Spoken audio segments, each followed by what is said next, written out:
The first step in solving any problem is to clarify that 1, you actually have a problem and it's not just conditional, and 2, defining what that problem is so that you can define a solution. That's why we walk all of our clients through a guided clarity process. This process includes 3 distinct steps. The first step is a guided clarity session. This is a 4 to 8 hour meeting with stakeholders or anyone who has veto power against your program. We want to determine what the learning objectives are that are going to have the maximum impact. We want to define what KPIs we'll use to measure that your program is successful.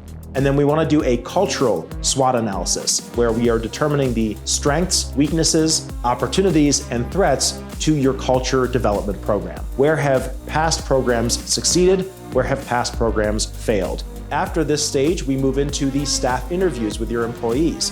This is where we get a real sense of the psychology of your learner. What are the key themes that show up in work every day?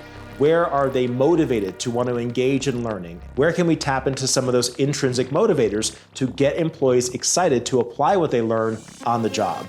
We get more granular detail for things like the learner profile. What kind of education barriers or opportunities do we have? We get a sense of the managerial style so that we know what the hierarchy is for implementing change. These 2 phases culminate in the production of a guidance document. This is your roadmap that will lead your company to success. The benefit of the guidance document is that it spells out exactly what you need to do to solve your problem and how we as Sage Media would actually go about doing this for you. The whole process takes 1 month.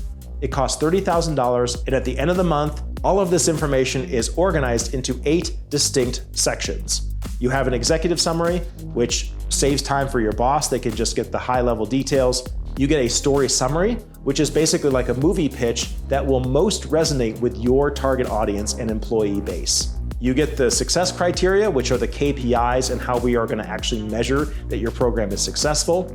We cover a topic background that includes things like learner biases and beliefs. We make recommendations for learning design, which can include the overall course structure, but also for some of the more minute details like course length, supplemental materials, media tools and modalities, etc.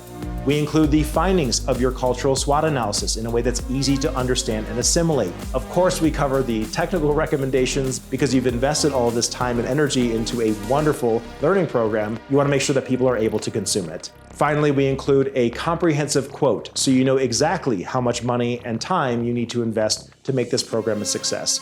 These milestones are hyper-conservative, as is the budget. This is a capped budget, meaning there's no scope creep or unnecessary delays. Once you have the guidance document, you're ready to move on to the next phase, which is the story and learning design.